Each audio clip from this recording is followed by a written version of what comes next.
You guys are locked into your favorite morning show at the Filter Coffee Parlor. Y'all know what time it is, y'all. Coffee and conversation with your boy Joe Lockett. Today's guest, y'all.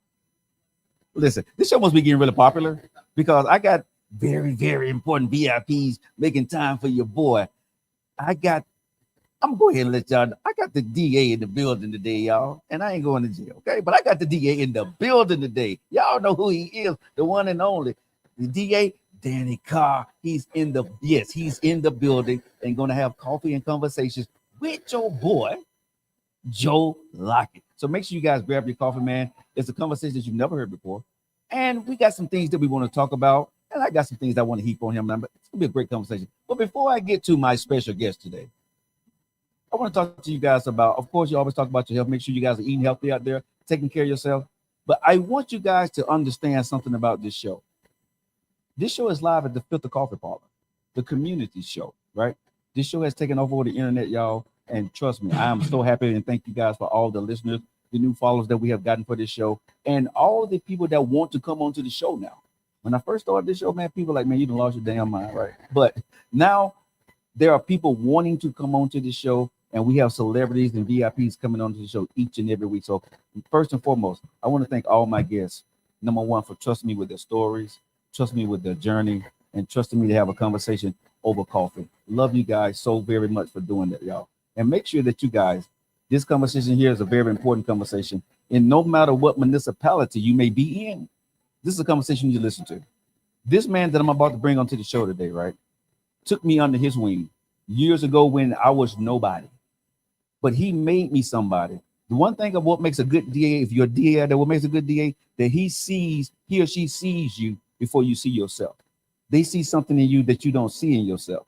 This man that I'm going to be talking to today, and I can actually call him my friend, right?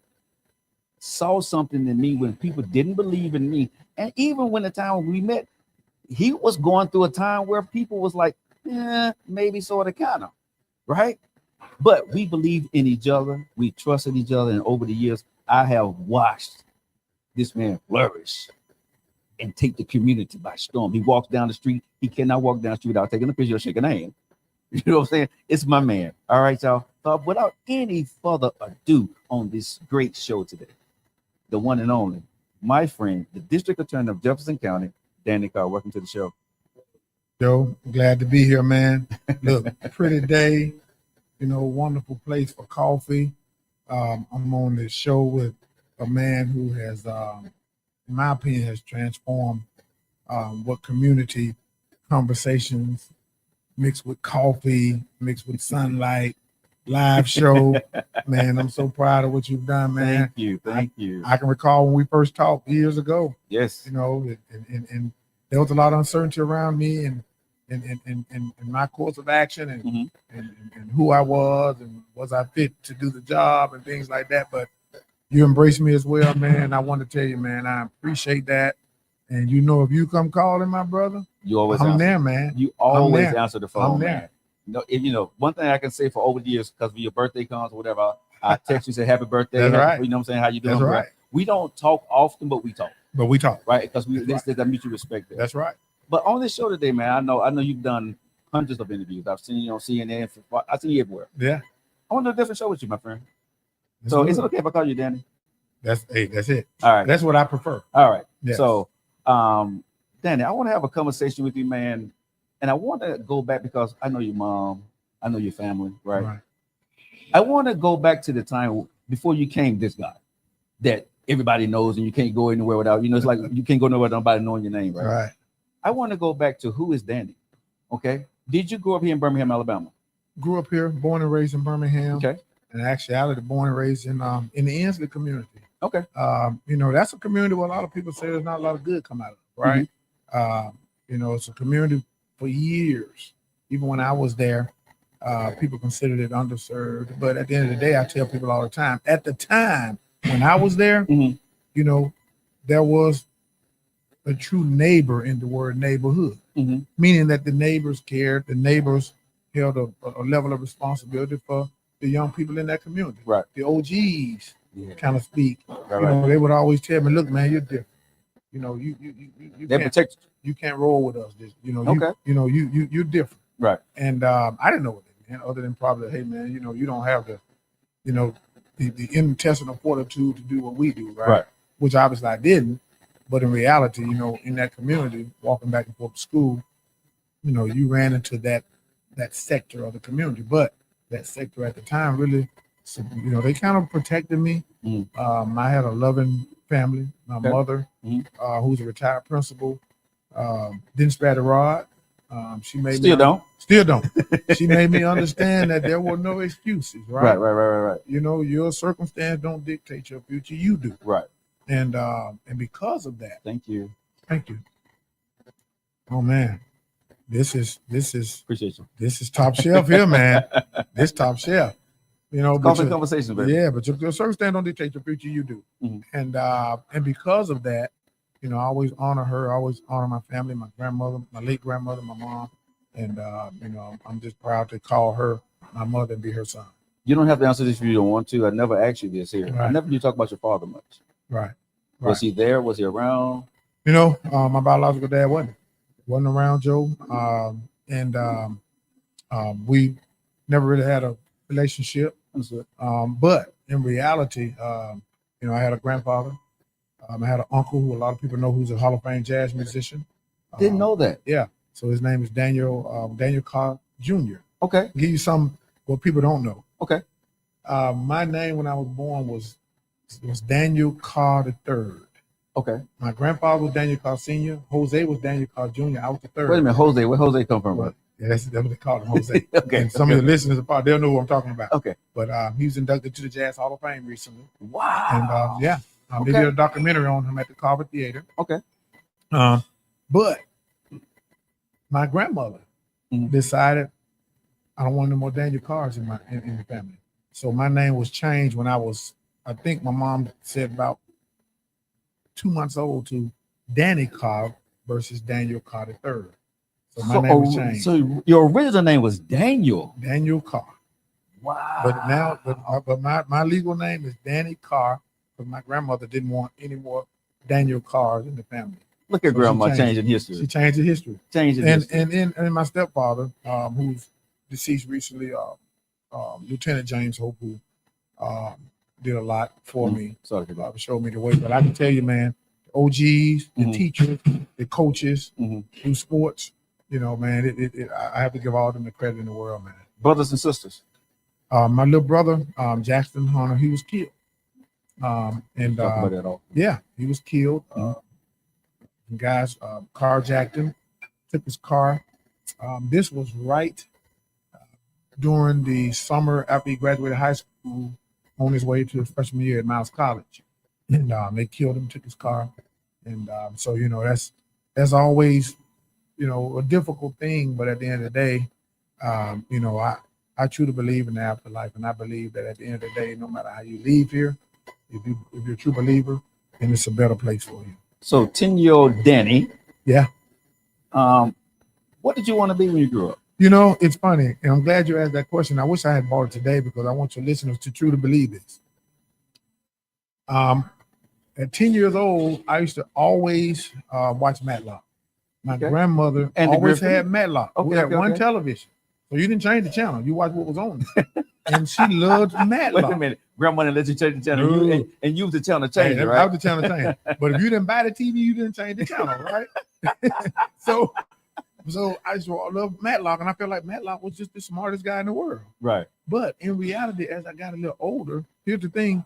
I was looking at, and people don't know this, I played basketball at Alabama State on a basketball scholarship. We'll talk about that. Okay. But in the media guide, my freshman year, I looked at the media guide last night. And in the media guide, it had like career aspirations. That was one of the categories. And it said a career in law and real estate.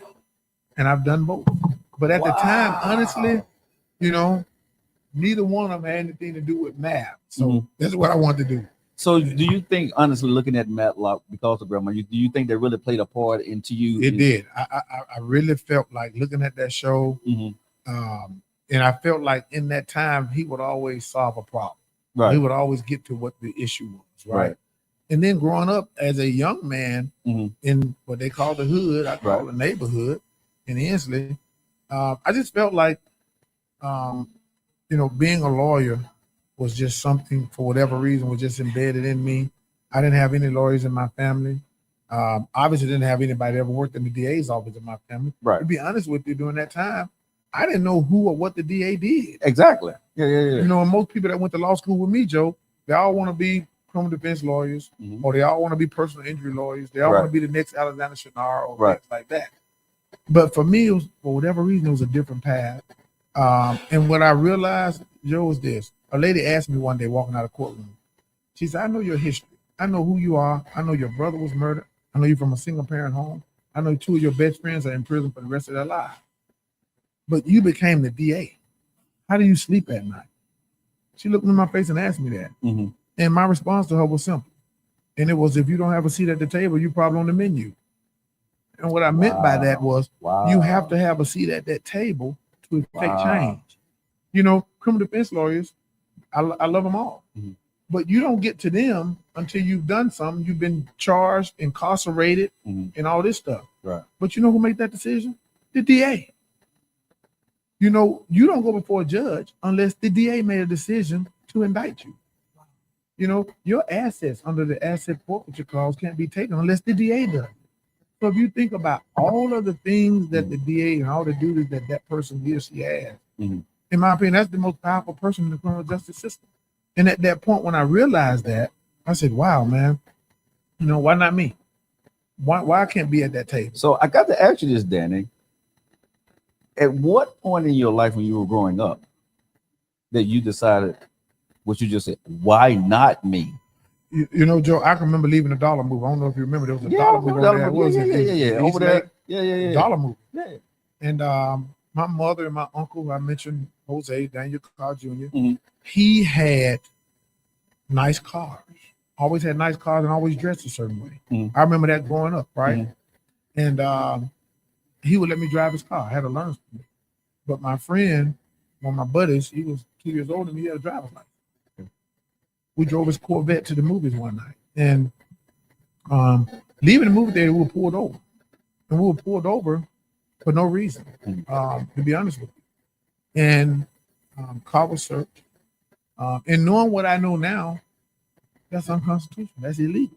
But as a young man in that neighborhood, all you want to do was just survive that encounter and get home.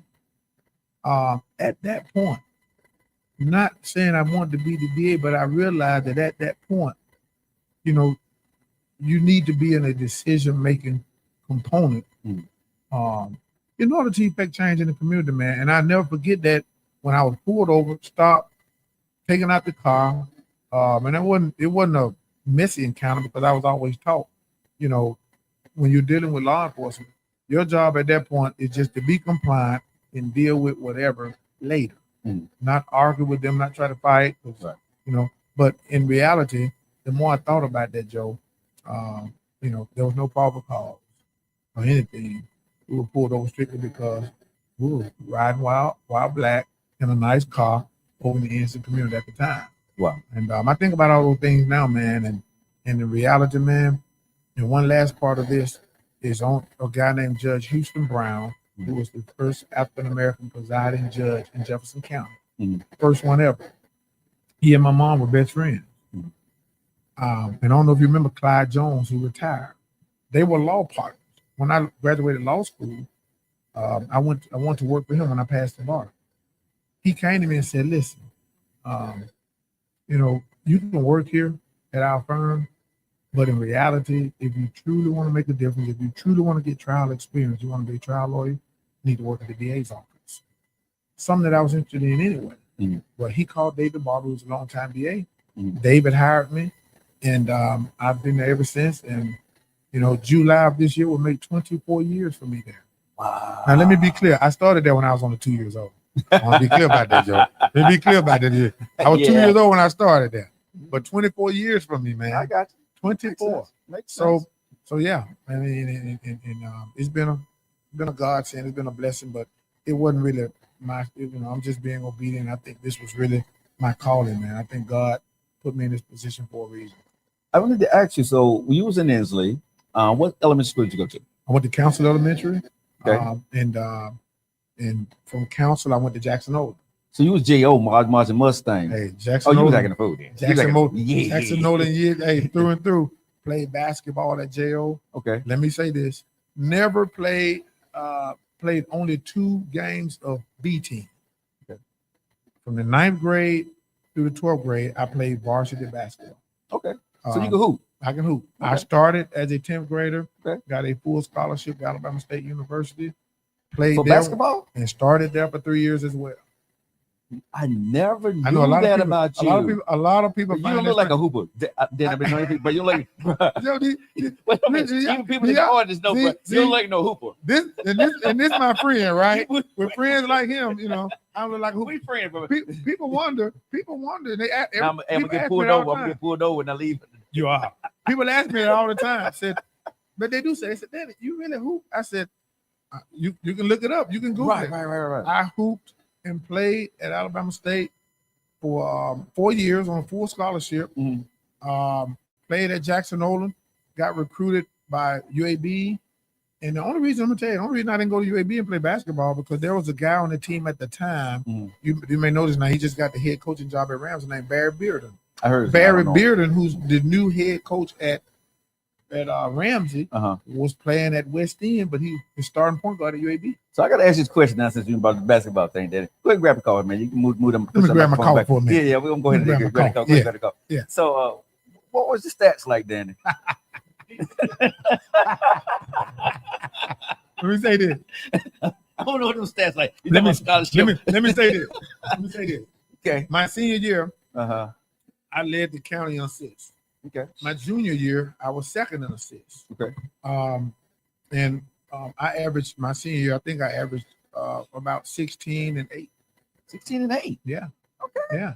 Okay. Yeah. About 16 and 8. And remember now, during that time, there was, to me, in my opinion, that was the heyday of high school basketball. Right. You know, and guys who could not play did not make the team. Now you have guys on a team who couldn't play dead in a cowboy show, right? But honestly, they couldn't play dead in a cowboy show. They couldn't play dead in a horror film. But in reality, you know, I mean, DA does have a sense of humor. Yeah, but the guys who I played against, man, I mean, and then they had, I don't know if you remember, they had a summer league here. That was at UAB and at Birmingham Southern. And you will have guys like Charles Barkley come back, Enos Watley. I mean, you will have Reggie Mule King. You have all these guys who are playing in the NBA come back and play in the summer league. Wow. And I would play with them as a high schooler. We would play at Birmingham Southern in Bill Battle, or we would play in Bartow Arena. Right. But at the time, Bartow wasn't there, so it was the gym across the street over there. I knew somebody. Yeah. So it was a great experience for me, man. So how was your grades in high school? They were pretty good. I felt like as an athlete, DA type grades? No, they weren't DA type grades. They weren't DA type grades. But I would say this: I knew that education was important to me. Because your mom was a principal, right? My mom was a high school principal. Yeah, so because I was like, okay, so what happened? Let me tell you. Yeah, grades were kind of important, but we had to have decent grades to be on the team. Right. And for me, you know, I did enough. I didn't do what I could have, in all honesty. Basically, what they said back in the day for us, you didn't apply yourself. You didn't apply yourself. Yeah. And even then, Joe, truth is, the cool people were not the ones that were making straight A's, so to speak. Now, as we are adults now, we know that those are the cool people. Yeah. Because those end up being some of the most successful people, right? But in reality, you know, if you were going to class every day, you know, walking to school with all your books in your hand and all that stuff, you considered a nerd. Right. But in my mind, I had to have decent grades to be able to play. Guys like you in high school, I didn't like y'all. Let me tell you why. Because y'all know why, because, you know, Joe was seeing his way out of class. I just want to see my way out. I see my way all the way to school. But it ain't that. You was the pretty boy. Yeah, I mean, wait a minute. You was the pretty boy that played basketball. You was the guy that when I be walking with my girl. Yeah, I mean, you had already talked to her. You had a phone number. Yeah, I come visit your school. Yeah, I would come ride by your school. You know, got my first car got my first car in the 9th grade. Brand new car, it was a brand new Conquest. Hold on. Leather seat. Wait a minute. 5-speed. Ninth grade, you got a brand new car. Brand new Conquest, man. Then I got a new car every year, man. My mom kind of spoiled me a little bit. You know, Joe, I never Get off this show. I don't even want to talk to you no more. Let me tell you. And I never Mama Carr. My mama spoiled me. Hey mama, can you adopt me? My mom spoiled me. And I think a lot of that too was, you know, just her seeing that okay, he's on the right track. So I'm gonna keep him on the right track, right? I'm gonna do what it takes. I'm gonna make sure he has all of his needs and most of his wants. And for me, man, I tell people all the time, man. I mean, she single-handedly put me in a position to be in this position to sit here and interview with you right now. How important? Because one thing, if people know you, if they see you, they see mama. Absolutely. Right. Everywhere. Yeah. How important is it for you, for your mom to see your success and for her to know how much you appreciate her? You know, it is the most important thing, to be honest with you. You know, I tell people every time I make a speech or get an award, I always tell them she should be up here with me. You know, because it's just as much as hers as mine. And I hope people who see this interview and people who hear me talk like that all the time understand it's okay to be a mama's boy. You know, you just can't be a mama's boy and be in the basement and be unemployed. You got to be a mama's boy and have a career goal in mind and be doing everything you can to obtain it. But I tell people, look, I'm a mama's boy through and through. Mm-hmm. And I'm a mama's boy because I recognize and understand the sacrifices she made, my grandmother made. Mm-hmm. They made huge sacrifices, man. I tell you, I never worked until I graduated college. Wow. My mom would never allow me to get a job. Anytime I said, look, I think I want to get a job, she said, why? You don't need a job. Your job is to get grades. But I'll tell you a quick story. Sure. It's funny. I remember in the 10th grade, I came home and I said, look, I got moved up to the varsity, had a new car. Mm-hmm. I said, look, Mom, you know, I got good grades. Look at my grades, report card, you know. And she looked at me and said, what you want me to do? Give you a cookie? Why should I reward you for some? Why should I reward you for something you should do? Yeah. You're supposed to get good grades. Right? I pay the bills. You know, your grandmother and I make the sacrifices. You should get good grades. Right. What you want us to do about that? Right. You should. Right. And from that point forward, man, I just remember that compartmentalized and put a lot of things in perspective for me, right? Mm-hmm. But I'm always motivated to make her proud. I'm always motivated to keep her proud. And I'm also motivated, man, to keep this community proud, especially Ensley, where I'm from, but everybody, you know, and it's a tough thing, man, to understand and know that, you know, that there are a lot of people that's kind of rooting for you, but at the same time, you know, I think I said this in church one time, when people feel like you've gotten up so far, they feel like they can only talk to you if they pull you down. Think about that. You know, so you have to make sure that people understand that you're the same person. You know, and whatever elevation that you have doesn't make you, you know, any more important other than the fact that you recognize and embrace the blessings that God have given you. But at the same time that you understand that as a leader, leadership is not about being right, it's about making things right. I want to ask you this here, Danny. When you was in high school, was there any time, because it seems, you know, you had a lot going on. You were good. You know what I'm saying? You that kid people kind of want to hang out with and look up to. Yeah. Glad to hear that. But that's what it sounds like, though. You know, you're at JO, you know, you got it going on, you varsity team, you're doing your thing, right? But was there at any point when you was in high school that was something that could have derailed you, but you made another choice? Yes, that's a great question. There were two guys that live right behind me, and they're both incarcerated in St. Clair Correctional Facility now. They're both doing life without parole. And every time I go to St. Clair to speak, people don't know this, I actually go in the prison and speak for Black History Month. But those two guys, man, I thought were the coolest guys in the world when I was younger. I used to always say, Lord, why I had to have a mean mom? Why can it be cool to be out in the park and just hang out like them? Right. They living the dream. So you thought your mom was mean? Yeah. She was mean to me. She was mean to me. You're mean to me, buddy. Let me tell you, you were mean to me. But in reality, I remember wanting to hang out with them guys. Other than when we were just playing basketball and in the backyard, just kind of having a good time boxing and doing this stuff. Right. you know, when they leave, I want to go leave with them, hang out with them. But, you know, those same guys will say, no, man, you're different. Whatever they saw in me, they saw. But at the same time, I also knew subconsciously that my mom, my grandmother, street lights come on. If I'm not where I said I was, that's a problem. Yeah. That's a hell of a price to pay. Yeah, a huge price to pay. Yeah. And that is called a butt whooping. Yeah. And those things kind of drove me away from anything other than extracurricular activity with those guys. But getting in the car with them, hanging out, you know, grabbing a gun. No, it was never for me.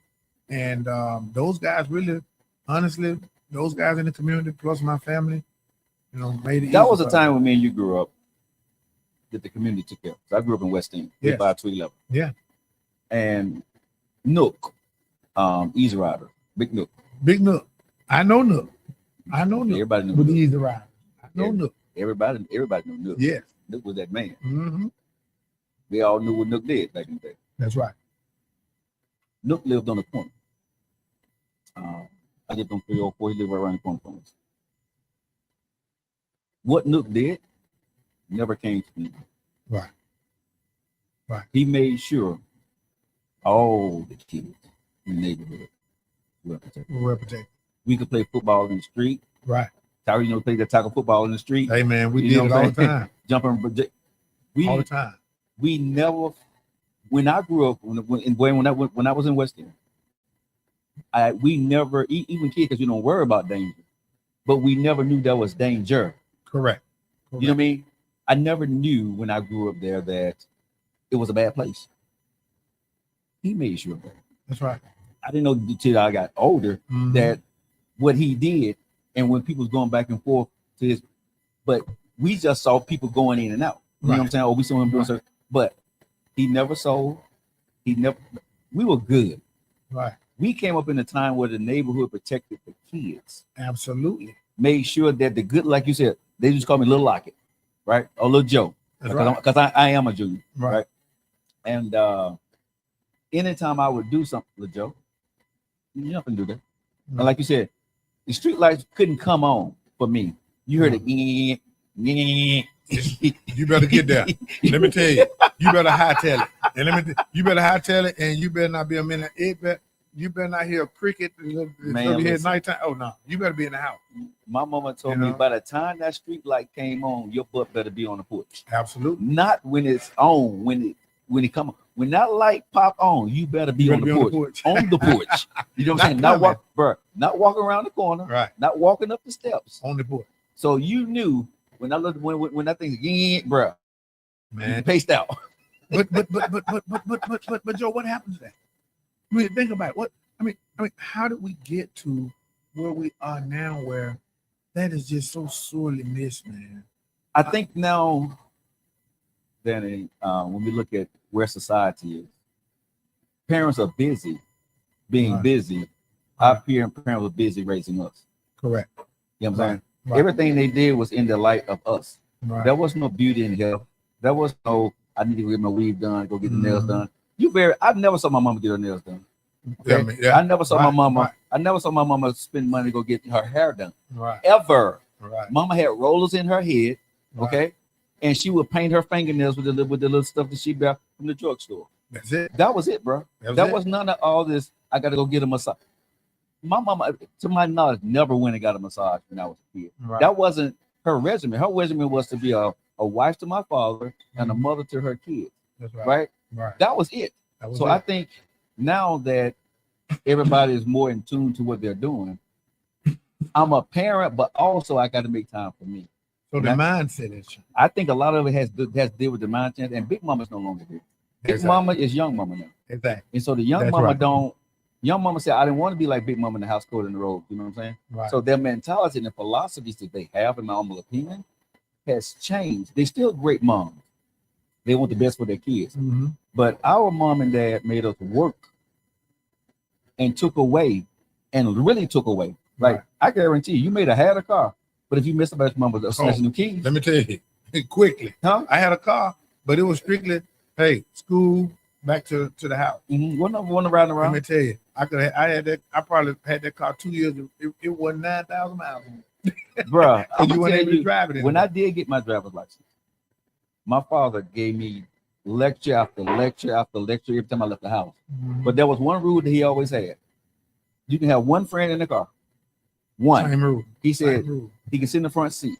Right. That back seat Yeah. is not for anybody. Same rule He here. said, if I see you or I hear tell that you got anybody in the back seat of that car, Yeah. you will no longer have a car as long as you live under my roof. Same rule. Same rule here. I mean, purchase the car, dictated where you go in it, dictated how long you were in it, dictated who was in it. That's it. And I mean, and again, and made me pay for it. Made me pay for my car. I had to pay for my car, bro. I told mine, I said, look, I got a scholarship, so I paid for the car. Yeah. Okay. Yeah. I paid you back. Right. I paid you back. Right. Yeah. So when you was so you went to Alabama State. Yeah. So you left JO and went to, so you did all your time at Alabama State? Did all my time at Alabama State, and actually went there, played basketball, played the fraternity. I'm still on basketball thing. Yeah, played the fraternity. So let me get, what fraternity for us? There's only one. I mean, K Psi, Phi Nu Pi. I mean, shout out to all the noobs that's gonna be watching this. I don't know of any other fraternity out there. Wow. There's only one. That's it, man. That's it. Hey, there's nothing else. There's nothing else. I want to make sure you get a shout out to the Kappas. Hey, shout out to the noobs. Hey, man. Hey, really appreciate it. So, wait, you want to throw your thing up? Go ahead, do your thing. Hey, shout out to the noobs. Hey, coffee on the noobs. I love it. So, in college, because I don't know this. What did you major in? I majored in political science. Okay. Because I always thought that I want to be a lawyer, but at the same time be able to talk politics on the news, CNN, or break down elections and numbers and all this stuff. So I majored in that, but I also picked that because, in all honesty, all the basketball players and football players either majored in criminal justice and or political science because it wasn't a lot of math involved. Okay. I hated math. Gotcha. Let me tell you. Okay, math, that's why. I hated it. Right. So for me, law school was perfect for me because it's just a lot of reading, right? Reading comprehension. And I love to read. And like I said, they just fell in line. And I love to kind of engage with people. And being a lawyer and being a trial lawyer was what I wanted to do. And what I mean by trial lawyer, you have lawyers that do wills and trusts. You have lawyers that look at contracts, all this stuff. I wanted to get up and stand up in a courtroom, in a court of law, and do an opening statement, cross-examine a witness, do a direct examination, do a closing argument, and then I always say this: I wanted to be in a courtroom and hear we got a verdict, and stand up and take that verdict. That's what I've always wanted to do. Wow! And I was able to do it, and I've been doing it now for 24 years. So college, you did what? 4 years? I actually did 5. Did 5, okay. Because that 1 year I pledged was a throwaway year. The grades were horrible, man. The grades were great. The grades were horrible. I understood. So and then basketball season we can only take 15 hours. Gotcha. We were traveling, playing, practicing. So I did 5 years. That 5th year was great though. Let me tell you, that 5th year I only had 1 class. Yeah. So I would wake up, take my little 1 class at 10 o'clock, and buddy, it was a party, hanging out, frat party. Right. Top flight. Anybody been to Montgomery? Top flight. Had a good time. And my mom don't like to hear about that because at that time, that's the 1 year she had to pay rent for me because after that 4th year, you're out the dorm. Right. So I had an apartment. They kicked me out the apartment. People don't know this. They kicked me out of 4 apartments. And my mom will verify that. 4. Oh, you got kicked out. Within a 7-month span, I got kicked out of 4 different apartment complexes. Parties, loud music. They kicked me out. The district attorney. Yeah, I did, man. Not the district attorney. The DA got kicked out. Parties, loud music. My mom would come find me somewhere else. Party, loud music. Mama come. Cookouts at 1 a.m.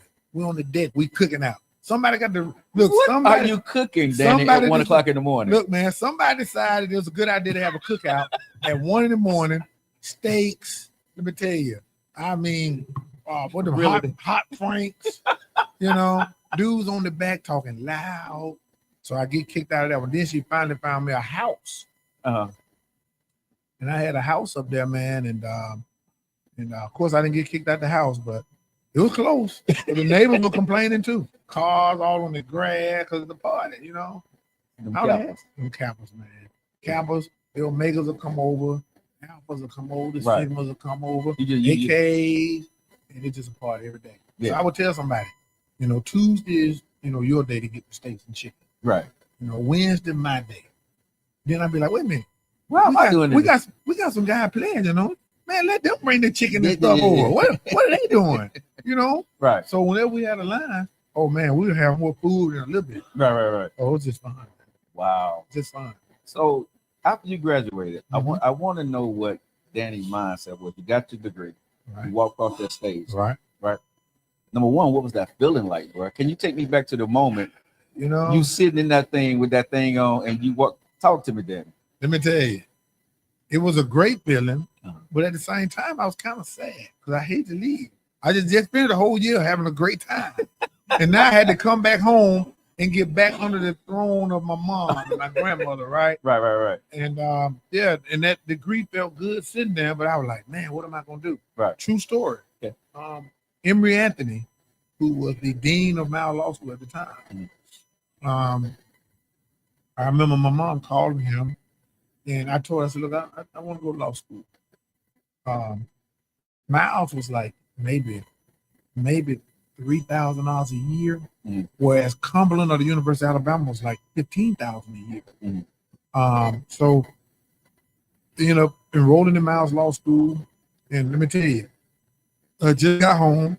I was still hooping all the time, so I would go to class with like a J.R. Smith jersey on, you know, Right. or old Danny Carr Alabama State jersey or something, some shorts and some Air Max. And most of the people go to law class and they have on their jeans to be conservative. And I remember Emory Anthony kind of looking at me thinking, you know, this dude not gonna make it. He's not gonna make it. I'm serious. He's not gonna So make you it. in law school in t-shirts and what you call it, throwback shirts. Throwback jersey, Yeah. camel shirts, you know. You still party boy. Yeah. Nike shorts. And then, you know, and I remember Emory looking at me like, he's not gonna make it. I mean, you know, but in reality, what they didn't know was I was more motivated probably than anybody else in that class.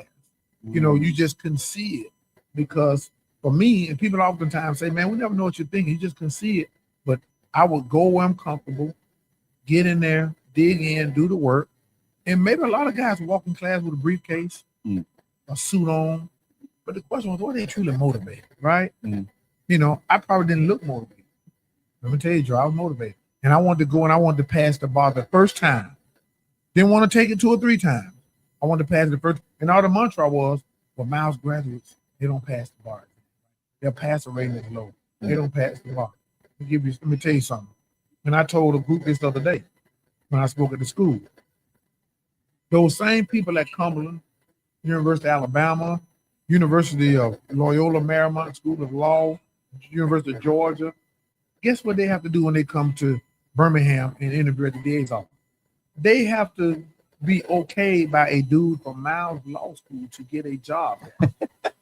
Think of that irony for a minute. Right. This same dude that was hooping, having the parties, having a good time, coming to class with basketball gear on. Because when class was over, I just come from the YMCA to go straight to class. I done played pickup. Oh man, class at 6. I'm going to class, right? Basketball in the car. But now those same people who was at Cumberland, Alabama, they got to go through me. Wow. They want to be an assistant DA. This boy from Ensley, single parent home, HBCU, JO, parties, got to go through me, Joe. And so, listening, because I don't know this. I think I know the answer to this, but I want you to answer this for me. As you went, I'm taking that you got your law degree from Miles College. I did. Okay. Is there any difference in a law degree from Miles College? Yeah. Than any of these other colleges? I'm not saying the prestige, but I'm saying the degree itself. Yes. Is there a difference? There is, Joe. Okay. And here's the difference. At the time, they said, well, Miles College was an unaccredited law school. Okay. That they weren't accredited. And really, the accreditation really means money, and it means that the law school operated in the daytime in most instances. I got accepted to Cumberland. That's the law school over at Sanford, accredited law school. But in reality, I didn't have my mom. I didn't want to put that financial burden on her. Now she would have paid it. She would have taken care of it. But I didn't want to do that. And then I got a job as a juvenile probation officer, part-time. And so I worked that in the daytime, and I went to law school at night for 4 years. So I was at family court from 8 to 5. Then I'd go play basketball. Then I would go straight to law school. But the difference in the degree is if you're from an unaccredited law school, you can't go to other states and practice law. But if you go to Cumberland, Alabama, you can. Why is that? Because no reason other than the accreditation process, money, the prestige of those other law schools versus mine. But let me say this. Most of the judges downtown graduated from Miles Law School. Yes. The DA of Jefferson County graduated from Miles Law School. Not from Cumberland, not from Alabama, from Miles. But if you wanted, if I wanted to go to Atlanta and practice law, I would have to take a portion of their bar exam.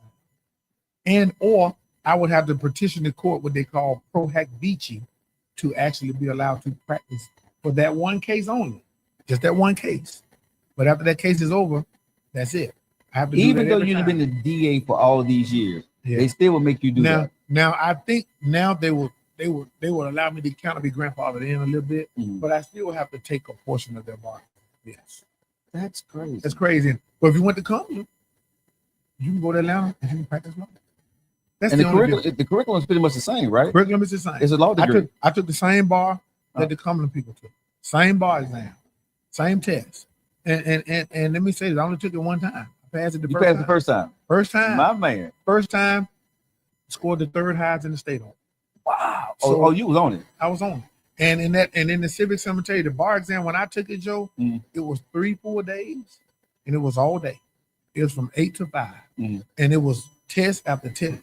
Test, you may have they'll throw a property test question on it, right?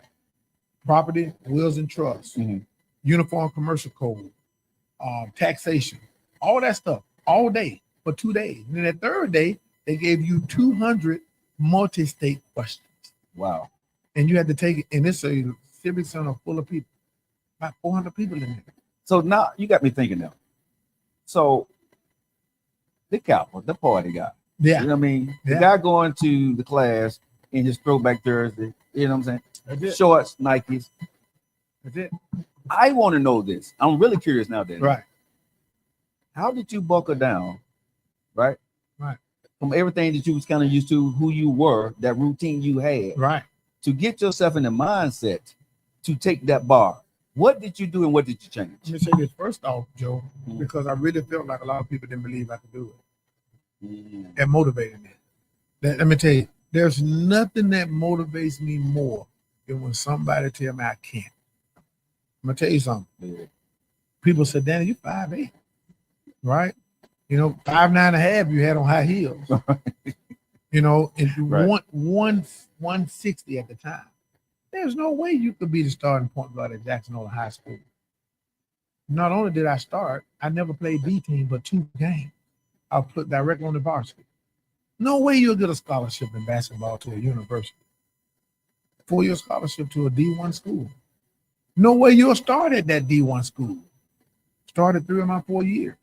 No way that you can go to a HBCU law school that's unaccredited and pass the bar the first damn time. That just didn't happen. Right.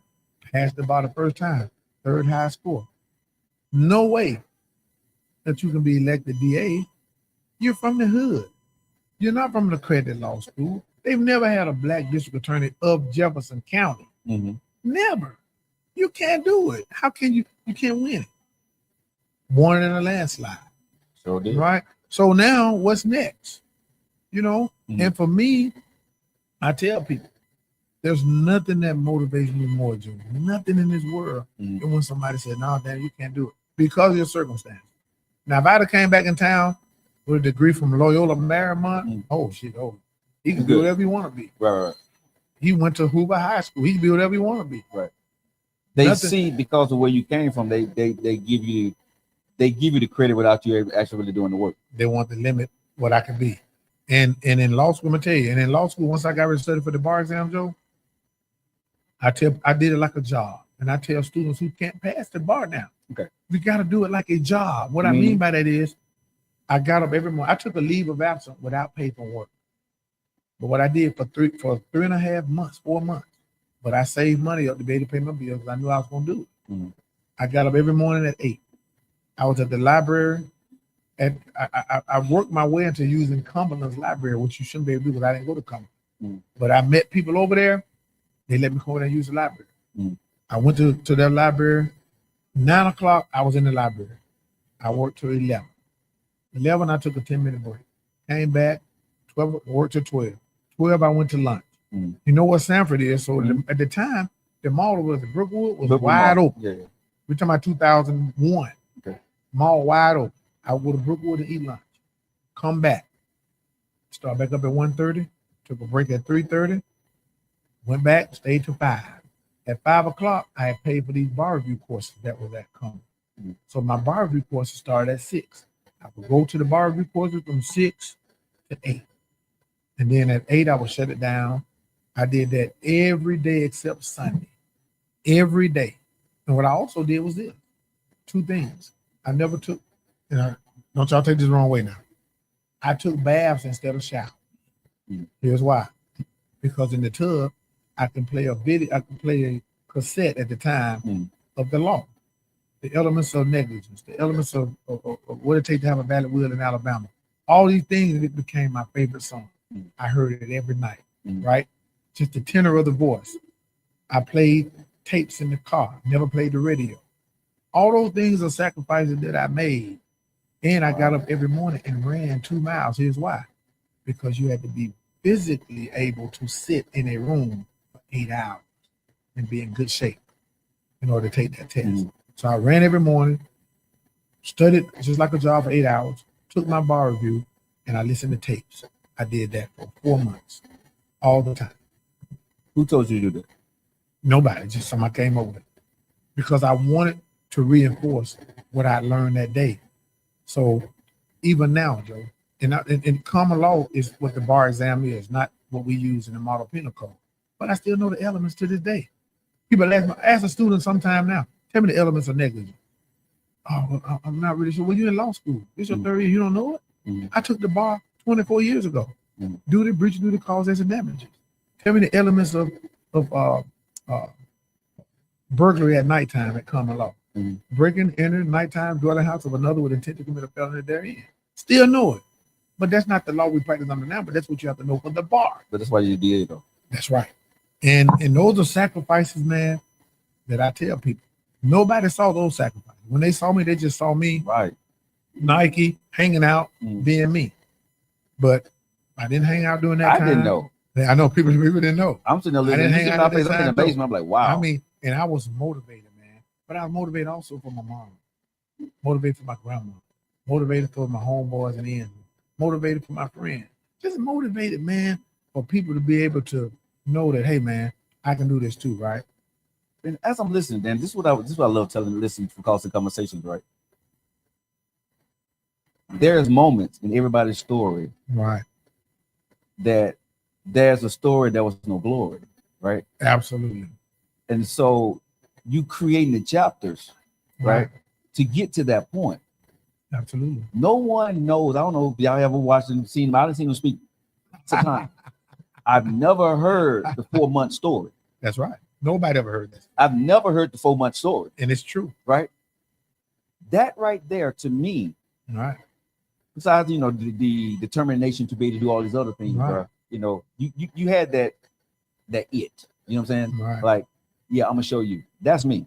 That's correct. That's me. I mean, and when you have that, when you tell me you don't have it, yeah. I can see it in you. Yeah. I can see it in you. You tell me what I can't do. Watch this. I hate it. Me too. And sometimes when people say, "Hey, you can do it," or "Hey, you did," sometimes it doesn't motivate me. But it has to be something I want. There you go. If it's something that I want, and you tell me I can't do it, I'll show you. I'll show you. Yeah. And I'll be so motivated to get there, man. And quiet about it. And quiet about it. Nobody's going to outwork.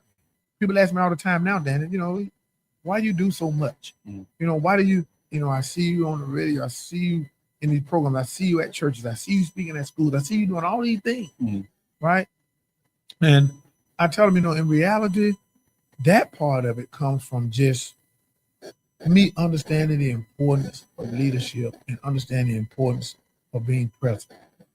Because when you're elected sometimes, Mhm. I don't know, people sometimes think that people are untouchable. Mhm. Well, but in reality, there are people. Let me say this. I'm gonna say this to you on your show. Mhm. See, I understand that the kingmaker is more important than the king. Mhm. And what I mean by that is you're only considered the king because of the position you're in. But who put you there? The people. The people put you there. So when you get there, you can never forget the people. And I'm talking about the people who you don't know that sacrifice on that day to leave their job or get up a little earlier or take their child to school and say, I got to go vote for that. I got to go vote for him, right? I got to stand in this line and vote for him. Don't ever take that for granted, man. And so for me, Joe, Mhm. all that kind of stuff really, man. And I never talk about things like that. They're hearing it for the first time. But that's what motivates me. That's what motivates me. And I don't have to do that, Joe. I mean, right now, if I decide that I don't want to do this anymore, the same check gonna come in my house for the rest of my life. God has blessed me to have longevity in this position. Wow. There's no skin on my back. Right. But in reality, Joe, if not me, then who? Somebody got to Mm. still be there to do it because at some point it becomes bigger than you. That's with what you just said. That says so much about this next part of your journey story I want to get to, because now you're into the phase. You took the bar, you passed the first time, Right. Third highest in the state. Right. Congratulations on that. Thank you. Now, when you passed, did your thing, the district attorney, what was your first thing after passing the bar? So after I passed the bar, I ended up going and working at the district attorney's office. And here's the other part of it. Houston Brown called the DA at the time, who was David Barber. David Barber was the longtime DA. Okay. He served as DA Mhm. for about 19 years. Yeah. And Houston called him and said, I got a young man. I think you want to meet him. He want to work in the DA's office. I met David, and I never forget what he said, and I looked around and I asked him, I said, how many African Americans work here now? You asked him that? Yeah. Okay. As assistant DA. It's the Okay. largest DA's office in the state by far. And at the time, there were only two. A guy named Doug Davis, who is no longer with us, who ended up at some point being the chief deputy. And there was a lady named, three, a lady named Gina Levert and Anita Foster. That was it. And I got hired, and mind you, at the time, there were 40 some other lawyers. There were only three. When I got hired, there were four. And then a guy named, you may know a guy named Tyrone Townsend. Mm-hmm. He and I got hired the same day. And Tyrone worked there for about 7, 8 years, and then he went out on his own. I was always motivated for whatever reason to stay there. And maybe, I don't know if it's subconscious because my brother got murdered or what, but I was always subconsciously just motivated to stay there. Mm-hmm. But I served in every capacity in that job.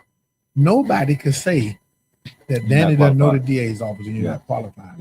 I served as what they call a baby DA. Mm-hmm. Then I served as the senior trial attorney in the courtroom. Mm-hmm. Then I served as division chief. That's a supervisor. Wasn't given to me as a supervisor. Then I served as chief deputy. Then I served as DA pro tem when I got appointed. Mm-hmm. And then I ran and got elected. There is no other position in the office to serve me.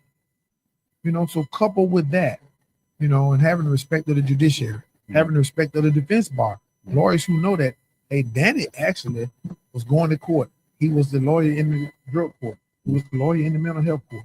He was the lawyer, in the theft court. He was the lawyer at family court. He was the lawyer in all the real high-profile murder cases. Mm-hmm. So you know how to do it all. Done it all there, man. Done it all there. I mean, that That has been my life. But I've heard you speak very eloquently on many stages, right? Right. About the different things that you do. Right. But I never knew the story of all the the things you were saying of why it actually could be, right? Yeah. And this is what when I interview, celebrities like yourself, people that's in high positions, the one common thing that I hear all the time is this, Danny. They know how to do everything from the bar cook to the man up top. Absolutely. Back and forth, everything. See, people don't understand. There is this thing called nepotism. Absolutely. Right? There is. However, yeah. A lot of people don't get that. Right? Right. A lot of people, if you look at a lot of people in our society, and you don't know that if they don't have any kind of family members there, right? There's no nepotism. They work their ass off to get there. That's exactly right. I mean? And that's what I hear from you, that you work your behind off to get to where you was. I worked my butt off. I didn't have any handout. Right. Nobody in my family had set that foundation as a lawyer. You opened that door. I opened that door and I walked right through it, kept my head down, worked my tail off, and made some mistakes along the way. I'll give you a good example. Like I said, these are things that nobody ever heard me talk about. That's why you're here. There was a policy in the DA's office that if a person get caught with a certain amount of drugs, their punishment was life without parole. Non-violent cases. I went to court and I tried those cases and sent even African Americans to jail for life without parole for having a certain amount of pills, marijuana. But the one thing I ran on was I didn't think that people should serve life without parole for non-violent cases.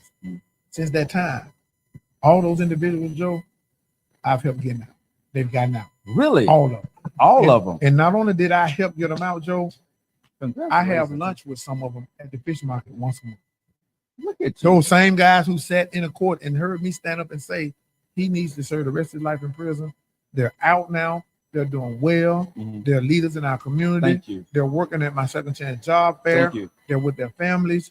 I've done that. Everything.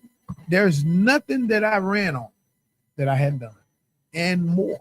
Because I tell people don't care what you know till they know that you care. They gotta know that you care. And I'm gonna tell you, man, that nobody ever heard me mention that. First time on your show. Yeah, I did. I didn't know those people. Wow. And let me tell you how many it was. I went back and looked at it. There were in Jefferson County now.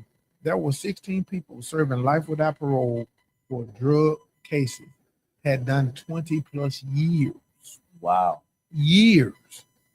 And I got in office and I went down the line, and from each one, they filed what's called a Rule 32. And if I signed off on it, the judges let them out.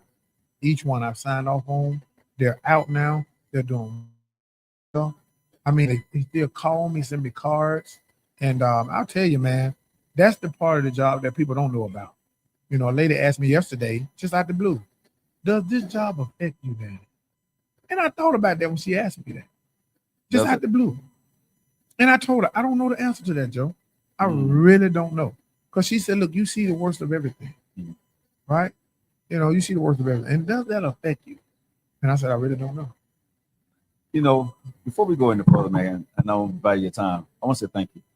Absolutely. Absolutely, brother. We want to say thank you. Absolutely, man.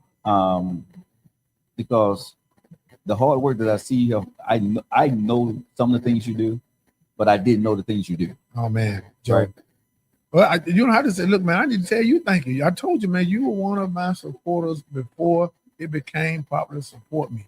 And that's not new for you. Let me say that. That's not new for you now, Joe. If to know Joe is to know. To know Joe is to know if the wind blowing left, he may go right. That's just who he is. If they say walk, he gonna run. If they say run, he gonna walk. That's who he is. But in reality, man, right. I mean, you had me on your show. You reached out to me, man, and we have been friends ever since. And I'm gonna tell you who actually connected us. Abdul. That's right. Abdul was the one who actually made That's my boy, man. That man, listen. Let me tell you, man, that dude, man.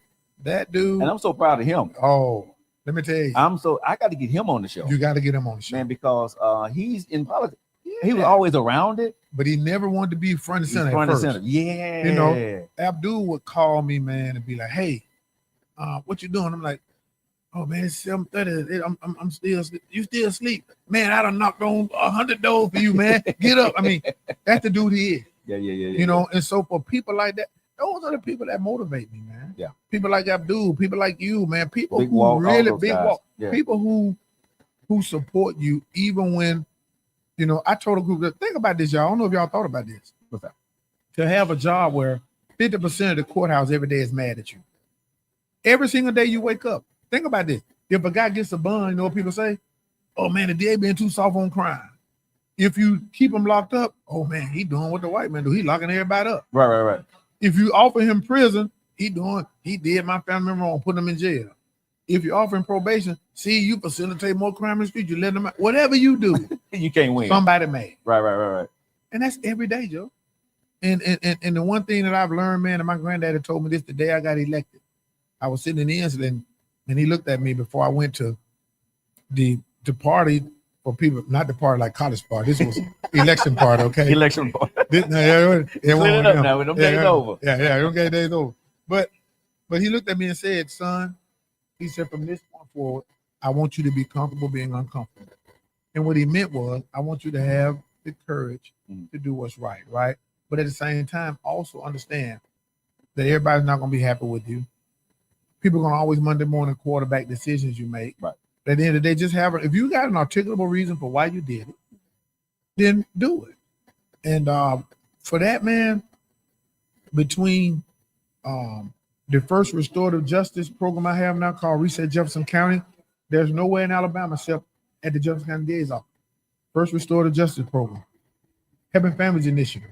First one, Jefferson County. That deals with chronic absenteeism, right? Drug court, mental health court, theft court, veterans court. And now I have something called Voices from the Village, who goes into the juvenile youth facility. People don't know this, and speak to them young boys, speak life into them, right? Have people from the community do that. You won't be one of the people to go in there and do that. Not a problem. You'll be great for that. Say that. But all of those things that I do, man, are really things that just community oriented, because at the end of the day, man, being a prosecutor, let me tell you, for me, it's a tough job, it's a great job. But here's the big thing. What are you doing outside of that to make a difference? That's really the key. I want to ask you this, man. I've never asked you this in person. Ask me. Okay, so you're the first Black district attorney in Jefferson County. First. For you being the first Black district attorney here in Jefferson County, what is that pressure? What is that load? What is that expectation from us that we put on you that you feel that you have to deliver? The days you can't deliver it, how do you handle that? Man, Joe, let me tell you, that is probably the best question I've ever had. I'm just being honest with you. Man. You see, I had to pause for a minute. That is heavy. That's a heavy one. Now that one is heavy. Yeah. Seriously. Yeah. You know, Joe, I honestly, man, it's a lot. I tell people all the time, though, being the first is important. But what's much more important is what are you doing as the first? Does the community feel your presence, your leadership, right? Not just one body in office. But a lot of people want me to do things sometimes that runs afoul of the law. They want me to be an activist from the DA's office, and I'm not going to do that. I tell people all the time, I have the facts and the law. That's my guide. But what I will do is use my discretion to do things sometimes that probably someone else in my position would not do. Just like I just mentioned, those guys that I helped get out, right? That was in my discretion, and I did that. It's like a pardon. So it's really it's really what it is. It's called a Rule 32. Okay. And what it is they can be resentenced if the DA agreed to it, and they were resentenced because we signed off, right? But I've also done little things like help people get expungement. People don't know that because expungements are important in our community, right? Dealt with. People don't know. I was on the Medical Marijuana Commission. People don't know that. I was there. I was on the commission. They had to fight to get me on there. They had a prosecutor on there of all places, from Shelby County. Wow. Now, here's why that was interesting, though. And people say, well, why would you not have the DA on there from the largest county the most populated county, the biggest DA's office with the most cases. And then ultimately I end up being placed on there. But being the first black is difficult from a standpoint of people always kind of, some people may be waiting on you to fail. Other people will root for you and support you. There are some people who only contact you when they need something. And I told somebody the other day, I hadn't met a person yet, Joe, that didn't vote for me. And I'm like, the numbers don't show that. Didn't many people voted for me? I haven't met a person yet that hadn't voted for me. Yeah. I supported you. Then whenever they start with that, they're going to ask you to do something that you shouldn't do. Right. You know, but my granddad told me something too that time. He said, son, if you meet a person that looks you in your eye and say, I didn't support you, you can take that person to the bank. Right. But in reality, Joe, you know, you have to kind of still compartmentalize things because it's so easy in this position to get caught up. It's so easy in this position because the only oversight is you. You don't really have a boss. You know, the judges don't control you. I mean, you are there, what, 30 judges or something in Jefferson County? There's only one district attorney. You know, now we got the Bessemer cutoff DA as well in East Washington as well. I'm talking about, you know, so you know, that's it. And so you have to be careful and leery about what you do. And you're gonna make mistakes. Right. There are so many rules and stuff out here, man. You're just trying to do what's right. You're trying to do things to help the community. And some people will use that against you. You know, some people will say, for instance, you know, my guy got sentenced years ago to this. Can you help him? Well, I tell people all the time, you know, I don't jump down the road unless it's a nonviolent case and they got a sentence that I think kind of violates the 8th Amendment because it's just so cruel and unusual. Then I'll get involved. Those sentences fall under the nonviolent drug cases, marijuana cases, and they get life without parole. You know, I think that is cruel and unusual. But a guy who grabs a gun, goes out, shoots somebody, person that rapes a kid, person that pistol whoops grandma, I mean, whatever sentence you got, you deserve. You earn that sentence, right? I don't get involved in that. But sometimes people want you to. You know, when you talk about second chance, because you're black. The second chance hiring fair was born out of an idea when I ran for office. I said, the way you fight crime is you change the trajectory of people's lives. That's how you do it. More police in the community is not necessarily the answer.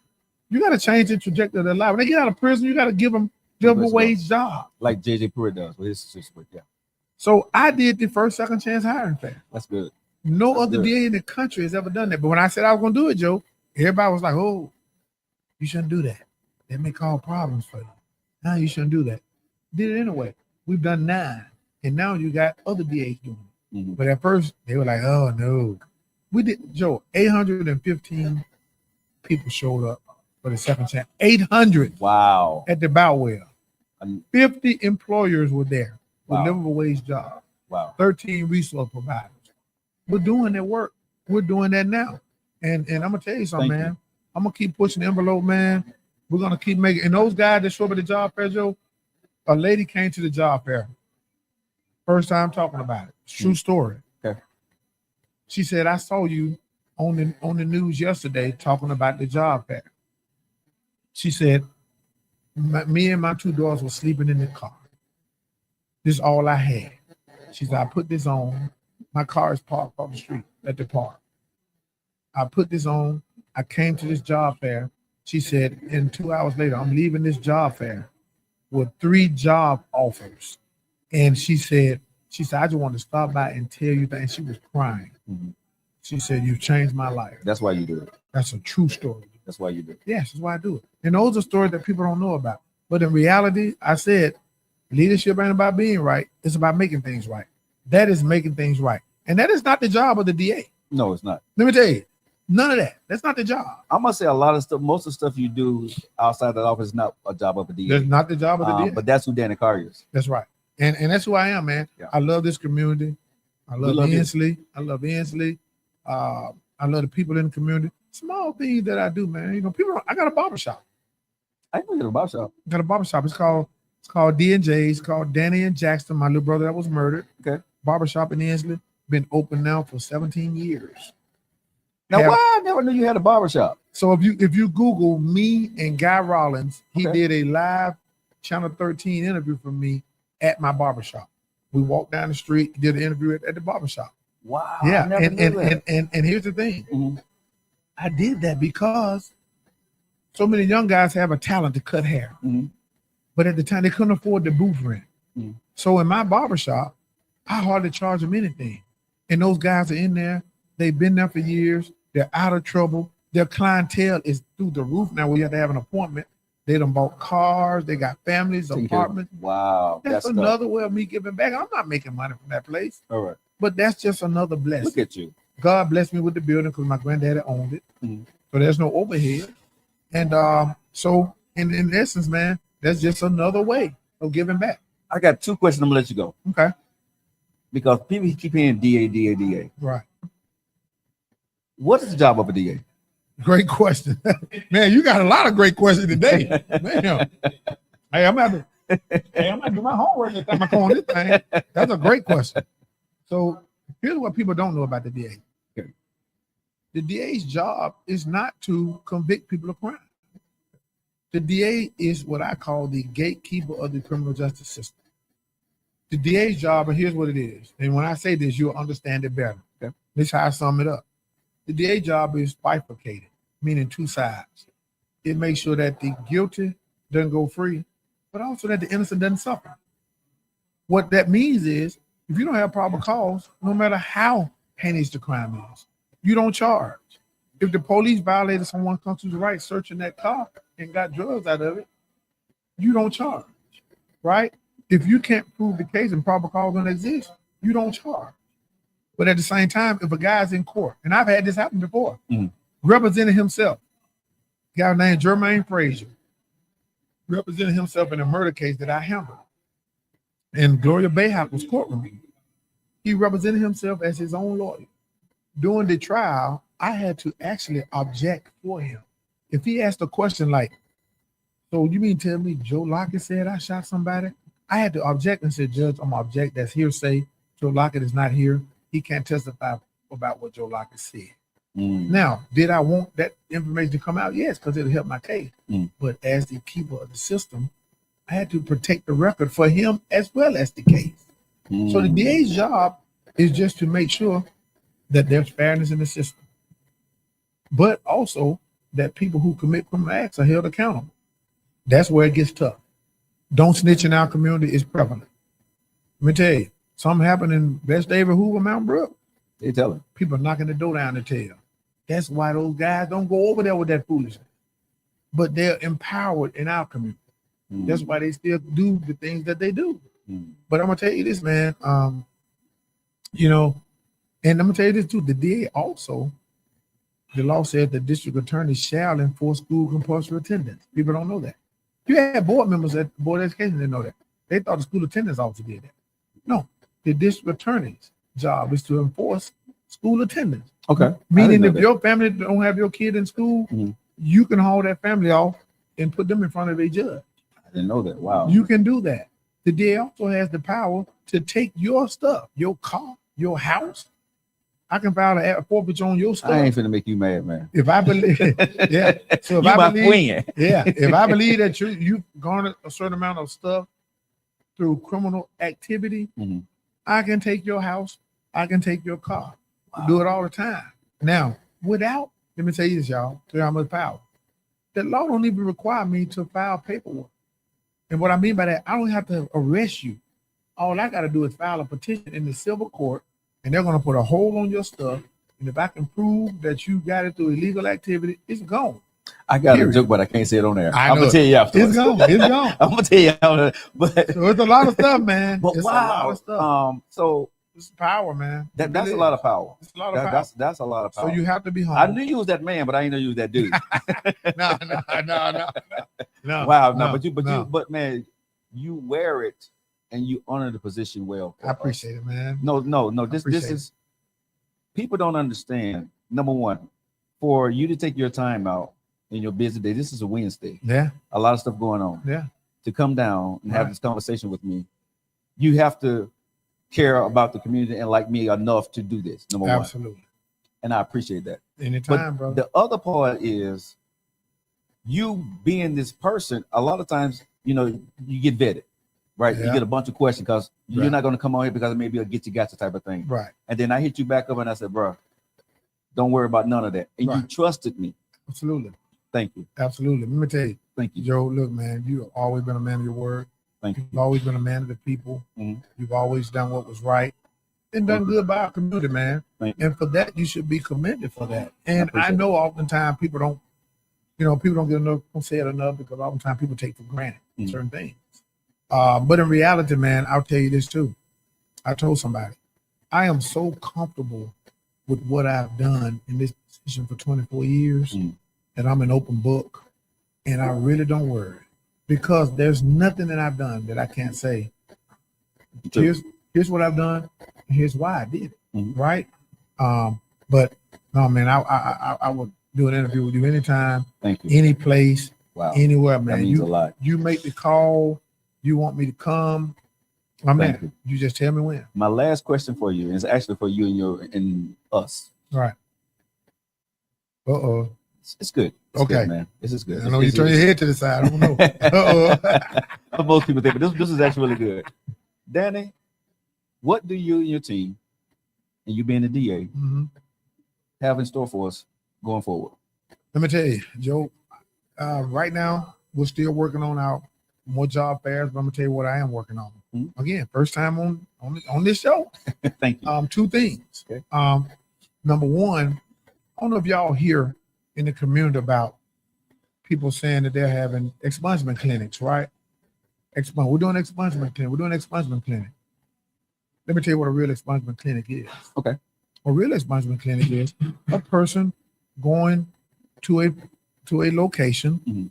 and leaving there knowing that they have that their criminal record has been expunged or will be. Here's why I say that.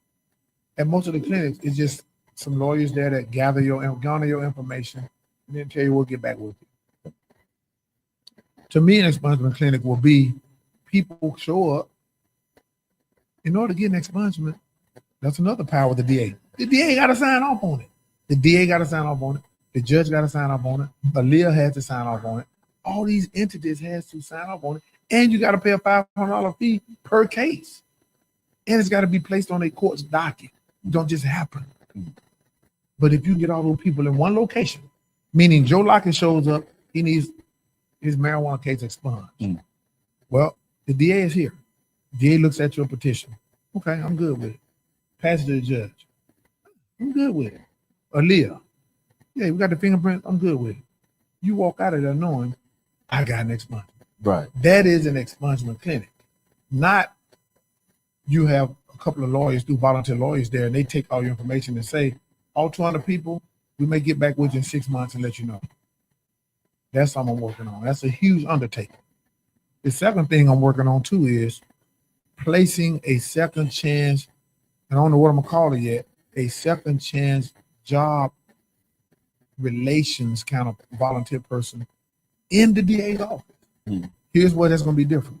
Because when you get out, people always hit me and say, man, I couldn't make the job fair. Or my job let me go, right? When is the next job fair? We only do once or twice a year. Well, now that I got a website set up and I got employers set up and want to hire people, that person shows up, show me that they're truly interested in giving a real livable wage job, and they have to have a criminal history. Then I'm gonna have somebody at that office to contact employers while they're sitting there. Wow. And when they walk out of there, they're gonna have a job. Think about it. That's the cool. DA's office. Yeah. Which means people from the hood.